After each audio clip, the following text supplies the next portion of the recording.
Welcome back to Mr. DuPage's classroom. This lesson is for my Algebra 1 class. It is 10.8, choosing a model.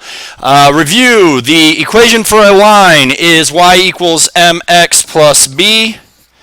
The equation for quadratic is ax squared plus bx plus c. And the equation for an exponential is a times b raised to the x power. Now we're going to think about some of the characteristics. A line is a straight line where m is my slope and b is my y-intercept. With a straight line, my slope will be the same all the way through the entire line or an entire table or however you want to think about that. Okay? Quadratic. It is U-shaped. And it will increase. In this case, it will almost double every single time. Okay, so it's going to increase at a certain increment. In fact, we'll find out later that it's its second degree that it increases completely evenly. All right. Exponential. Exponential is going to be a graph that increases incredibly rapidly or decreases incredibly rapidly, even more so than a quadratic is. The increase and decrease of an exponential is going to be multiplied by our b value. So it will change by the b value. I'll explain what all this means here in a minute too, okay? So let's look at examples. Graph each set of points, model which is most appropriate for each set. So the first thing I'm going to graph is negative 3, 6. So I start at 0, 0, go left 3, up 6. Then I have negative 2, 2, so left 2, up 2. 0, negative 2 would be down to negative 2. Then I have positive 3, 6. Positive 1, negative 1. And positive 2, positive 2. If I graph that and connect all the points, I will find out that this is a quadratic because it is a U-shaped graph. Okay. If I have negative 2, 5, I go left 2, up 5. 1, 2.5. So positive 1 up to 2.5. 0, 3. And 2, positive 2 would be here. So as I'm looking at that, it is going to decrease rapidly. So that is going to be an exponential graph.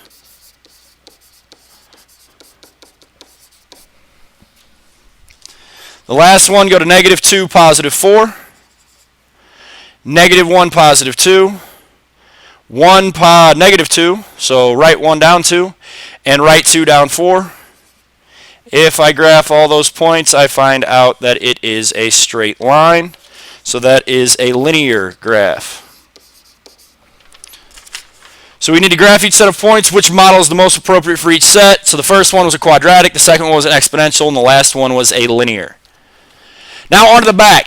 This is where we need to find the pattern in each table. Which model is most appropriate?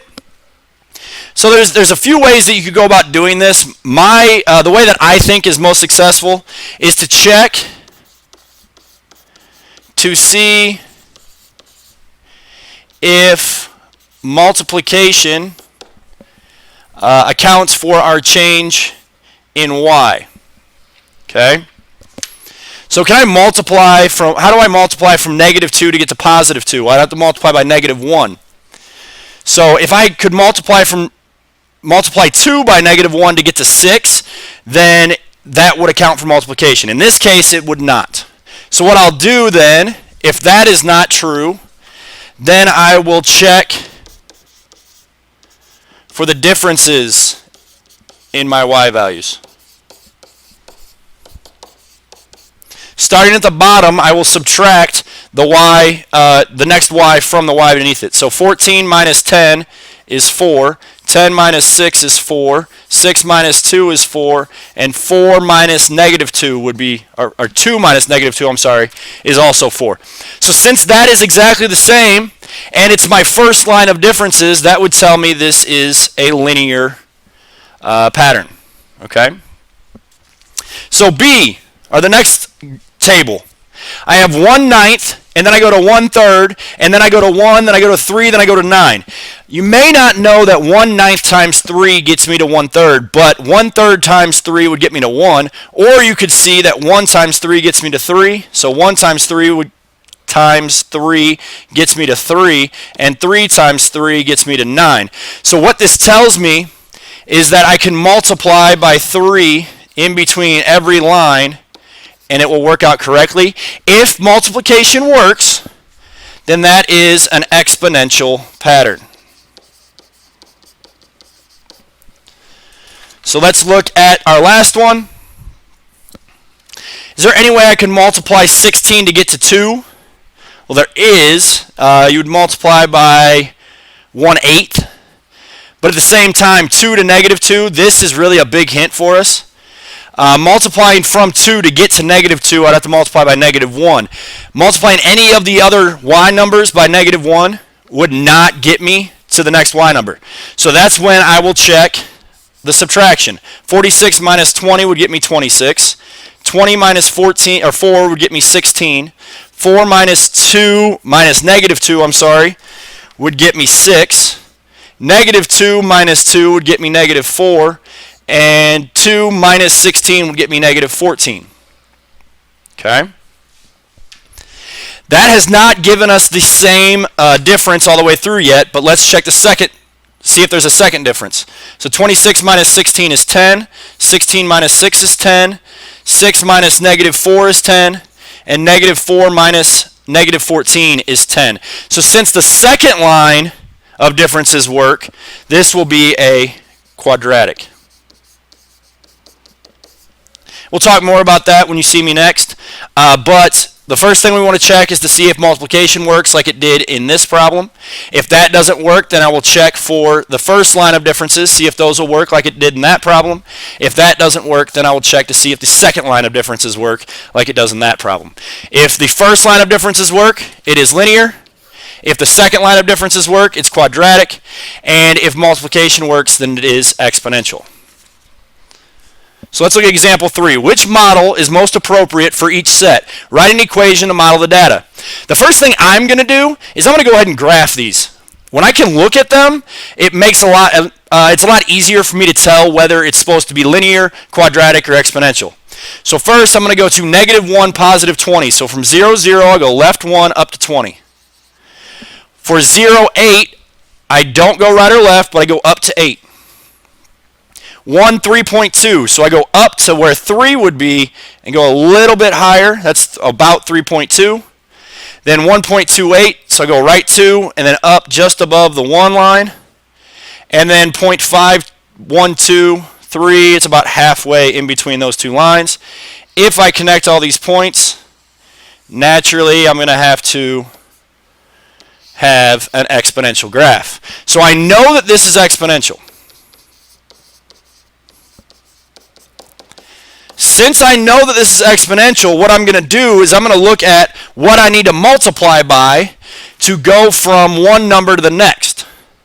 So in order to do that, what I will do is I would take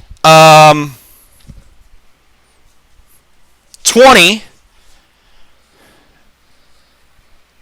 or no, I would take the bottom number and divide by the number above it. So if I take 0.512 and divide by 1.28, I will find out that multiplying 1.28 multiplying by 0.4 would get me to that number. So let's check and see if that works with 20. I'll take 20 times 0.4. That would get me 8. So if I multiply 20 by 0.4, I would get to 8. 8 times 0.4, so 8 times 0.4 would get me to 3.2. 3.2 times 0.4 would get me to 1.28, and continuing through, it would work correctly. So I know now that I have to multiply by 0.4. Okay? So how do I write my exponential model? Right, the equation. It's going to be y equals, I'm going to have a set of parentheses, I'm going to raise it to a certain value. Well, not a specific value. Because I have all of these different x's over here, I'm going to raise my parenthesis up to the x. I'm going to raise it to the x power. Okay? The number that's going to go inside of the parentheses is the number that I've been multiplying by. I've been multiplying by 0.4. The number that would go in front, because I always have a number in front, it's my initial value, is when my x equals 0, what is my y? So the 8 would go in there. Now you can check your answers if you want. What you could do is I could take y equals 8 times 0.4 raised to the negative first. That should get me 20. If I type that through my calculator and it gets me 20, which in this case it does, then you know that this equation works. Okay? Let's look at the second one. I have 0, 1, 2, 3. So I go 0 up to 1/2.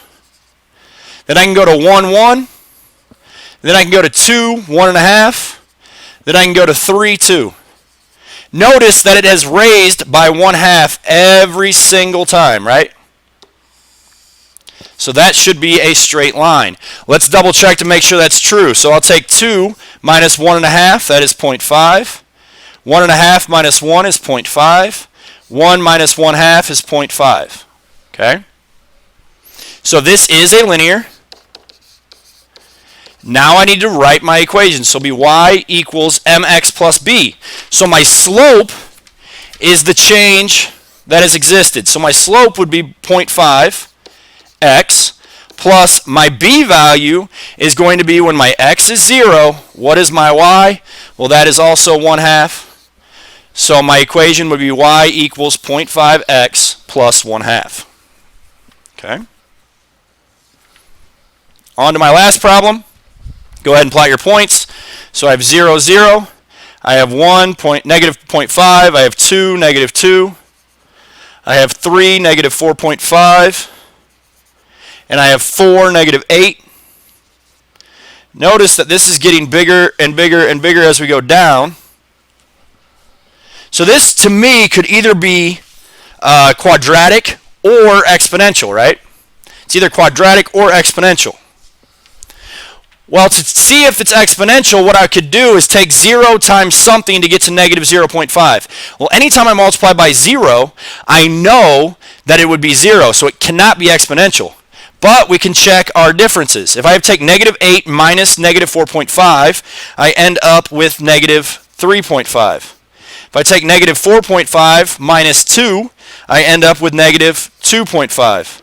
If I take negative 2 minus negative 0.5, I end up with negative 1.5. If I take negative 0.5 minus 0, I end up with negative 0.5. Now from here, I'll check again. Negative 3.5 minus negative 2.5 would get me negative 1. This would get me negative 1, and this would get me negative 1. So it's definitely a quadratic. And the quadratic, in my opinion, is the toughest one to...